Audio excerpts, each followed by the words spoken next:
Cemaran etilen dan dietilen glikol pada obat masih menjadi sorotan. Berdasarkan penjelasan pakar toksikologi zat kimia, dua zat ini mengandung racun yang dapat menyebabkan gagal ginjal.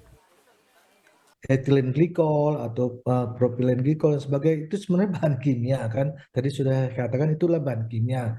Jadi bahan kimia pada dasarnya, pada prinsipnya dia memang memiliki sifat bahaya, ya. Dan kemudian sifat bahaya ini adalah bagian dari sifat intrinsiknya dia, tapi juga bahan kimia juga bermanfaat ya bagi kehidupan kita. Jadi tergantung kadar ataupun konsentrasinya atau dosis dalam dunia kedokteran menyebutnya seperti itu. Merujuk pada buku standar obat yang dikeluarkan oleh Badan Resmi Pemerintah atau Farmakop, dua zat cemaran obat sirup belum termasuk di dalamnya. Terkait kasus yang telah merenggut ratusan jiwa, kementerian terkait memasukkan EG dan DEG ke dalam larangan terbatas dan diatur importasinya.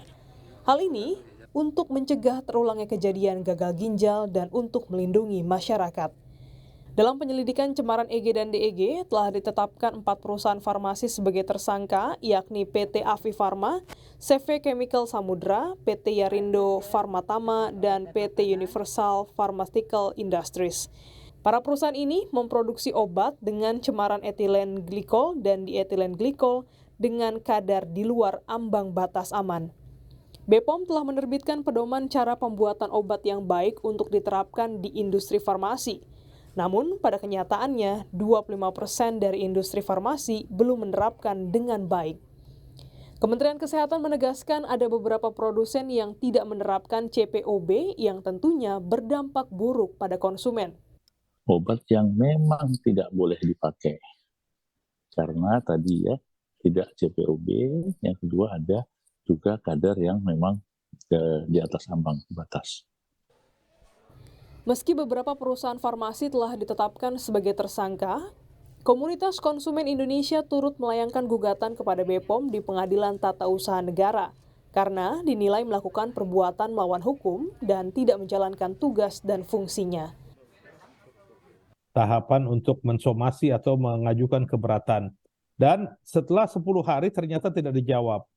Makanya kami langsung mengajukan ke Pengadilan Tata Usaha Negara.